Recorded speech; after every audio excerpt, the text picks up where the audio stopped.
국민의힘 때문에 언제까지 변명할 겁니까? 180석 줬잖아요. 언제까지 국민의힘 타령만 할 겁니까?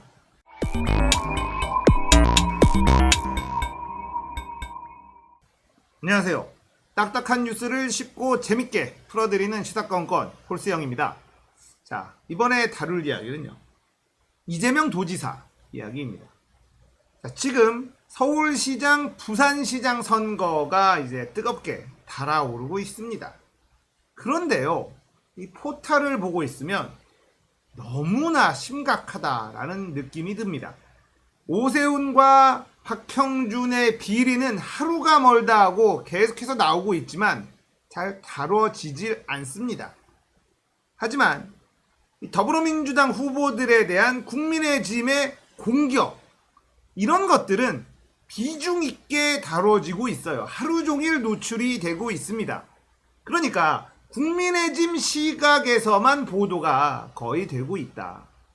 기울어져도 정말 많이 기울어져 있다라는 생각이 듭니다. 언론도 언론인데 포탈이 정말 심각해요. 그래서 여러분들도 좀 답답할 것이고 저도 좀 답답해서 속 좀 시원한 소식 좀 가져와 봤습니다. 자, 이재명 도지사가 이 불법 투기 공무원에 대한 처리, 이게 아주 시원시원한데요. 이재명 도지사의 글 같이 공유하면서 답답한 속 좀 시원하게 달래보도록 하겠습니다. 불법 투기 공무원 고발 및 투기 부동산 압류 의뢰, 용인반도체 클러스터 개발 예정지 인근 토지를 가족회사 명의로 매입한 퇴직 공무원 A씨를 경찰에 고발합니다. 아울러 투기 부동산 몰수를 위한 긴급 압류 조치도 요청했습니다. A씨는 직업 공무원이 아닌 민간인으로서 김문수 지사 시절 5년 임기제 공무원으로 특채되어 남경필 지사 때 계약기간이 연장됐고 민선 7기의 계약기간 만료로 자동 퇴직되었습니다.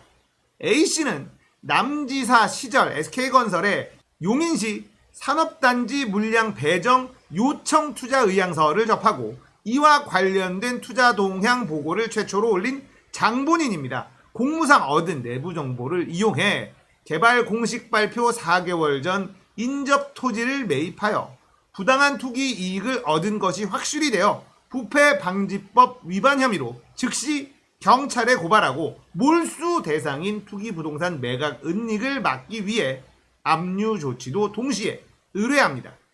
A씨가 10년 동안 투자 유치 업무를 담당한 점을 감안해 재직 시 맡았던 모든 사업과 관련된 투기 여부도 함께 전수조사합니다. A씨와 함께 근무한 전현직 공무원 전원과 용인반도체 클러스터 추진에 관여한 투자진흥과 산업정책과 전현직 공무원 전원도 전수조사 대상입니다. 경기도에서 발생한 위법 사례에 책임을 통감하며 조사와 고발 등 가능한 모든 조치를 취할 것입니다. 하지만 여기에 그쳐서는 안 됩니다. 연일 들려오는 공공기관 직원과 공직자의 불법 부동산 투기 뉴스에 절대 다수의 국민이 좌절과 분노를 넘어 환멸을 느끼고 있습니다. 그러나 병이 깊다고 한탄만 할 것이 아니라 병을 적극적으로 치료해야 할 때입니다. 부도덕한 개인의 일탈이 아니라 시스템과 구조의 문제라는 인식과 더불어 제도 개선이 필요하다는 사회적 공감대가 형성됐습니다. 잘못된 부동산 투기를 바로잡는 전화위복의 기회입니다. 공무원에 대한 부동산 신탁이나 이해 충돌로 거둔 불로소득은 전액 환수하는 제도를 도입해야 합니다. 부당하게 거둔 이익이 충분히 크고 보전 가능하다면 징계나 처벌, 심지어 범죄자의 낙인도 감수하는 것이 인간의 욕망입니다. 이 점을 간과해서는 공직자의 불법 투기 근절은 어려울 것입니다. 아울러 경기도 전직 공무원의 불법 투기 의혹을 추적 보도한 언론의 노고에 감사드립니다. 권력에 대한 감시와 견제는 언론 본연의 역할이고 공직 연결성 보장을 위해 반드시 필요합니다. 자, 이런 글을 남기셨습니다. 자, 이런 게 필요하거든요. 지금 민주당에서 필요한 액션이 바로 이런 거예요.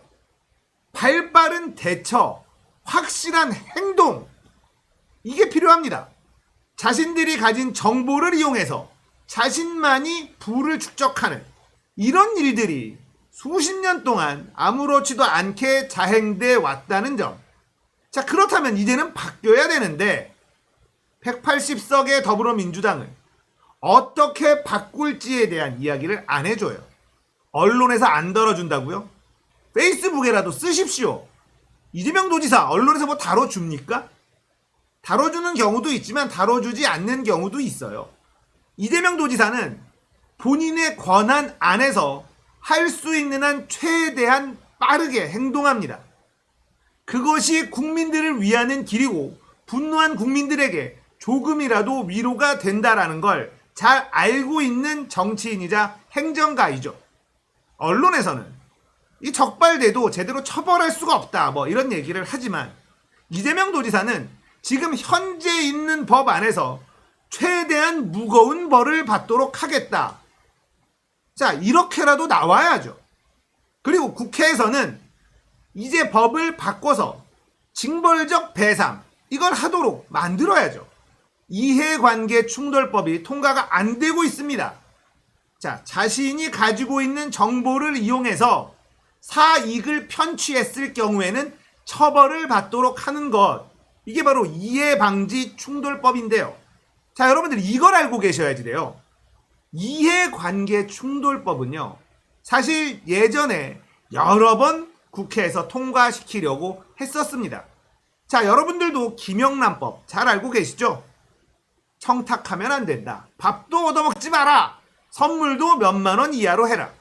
자, 이 김영란법 때문에 스승의 날에 선생님에게 카네이션 선물도 마음대로 못해요.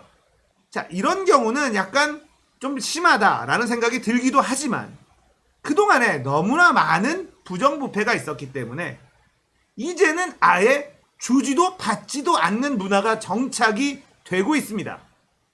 자, 이 김영란법의 사실 가장 중요한 핵심은요, 이해충돌방지법이었어요. 김영란법은 사실 알맹이는 이해충돌방지 관련 법안이었는데 지금의 국민의 짐이 거품 물고 길길이 날뛰어서 그걸 빼고 나머지만 통과가 된 겁니다.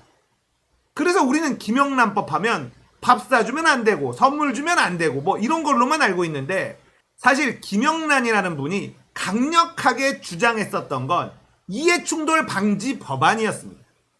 알맹이가 빠진 김영란법이 지금의 김영란법이에요. 누가 반대했다? 바로 저놈들 국민의 집 놈들이 반대한 거예요. 왜 반대했겠습니까? 박덕흠 보십시오.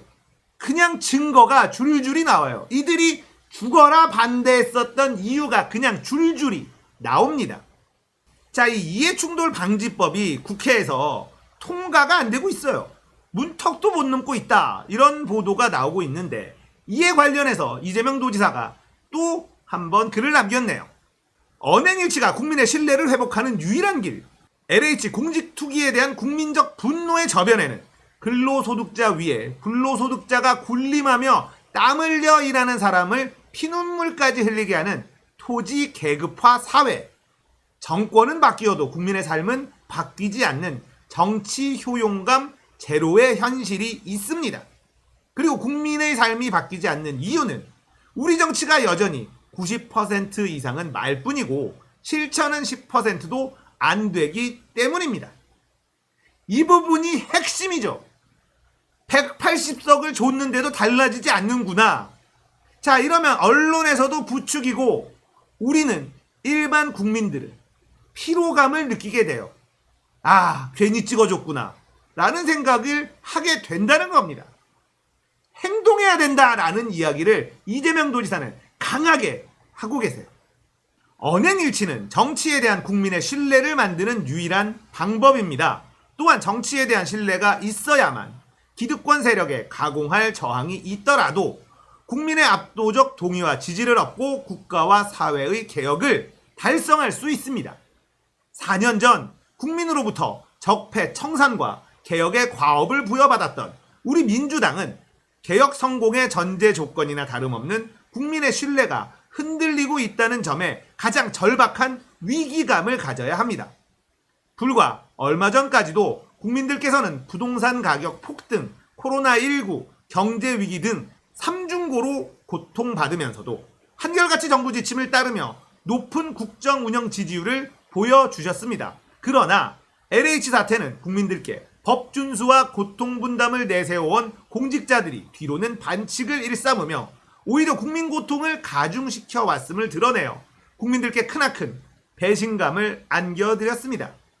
국민들께서는 이미 어느 쪽이 고인물이고 어느 쪽이 세물인지를 되묻고 계십니다. 지금 같은 상황에서 10년째 이해충돌 방지법 처리를 발목 잡아온 것이 어느 쪽인지 중요하지 않습니다. 오직 국정을 책임진 우리 민주당이 얼마나 책임있게 약속한 바를 이행하는지를 국민들께서는 지켜보고 계십니다. 국민의힘 당이 계속해서 신중한 심의를 핑계로 이해충돌 방지법을 무산시키려 한다면 국민의힘을 배제하고라도 신속하게 비교섭단체와 힘을 합쳐 국민이 요구하는 입법을 성사시켜야 합니다. 시간이 얼마 남지 않았습니다. 이거잖아요. 우리가 하고 싶은 말이잖아요. 이재명 도지사는 정확하게 알고 있습니다. 국회 안에 갇혀서 국회의원들끼리만 얘기하는 더불어민주당의 180석의 국회의원들은 이 절박함을 잘 모르는 것 같습니다. 국민의힘 때문에 언제까지 변명할 겁니까? 180석 줬잖아요. 언제까지 국민의힘 타령만 할 겁니까? 이번 선거 쉽지 않습니다. 질 확률이 더 높아요. 져서도 안 되는 선거지만 질 확률이 높습니다. 만약에 이번 선거가 패배로 돌아간다면 그 책임은 더불어민주당 180명의 국회의원에게 있다라는 걸 기억해야 될 겁니다. 이번 선거를 지게 된다면 다음 총선, 지선 다 박살 날 것을 각오해야만 합니다. 그렇게 된다면 대한민국의 민주주의는 또다시 뒷걸음칠 수밖에 없습니다. 절체절명의 위기의식을 가지고 움직여도 모자랄 판에 지금 민주당 의원들 너무 탱자탱자 아닙니까?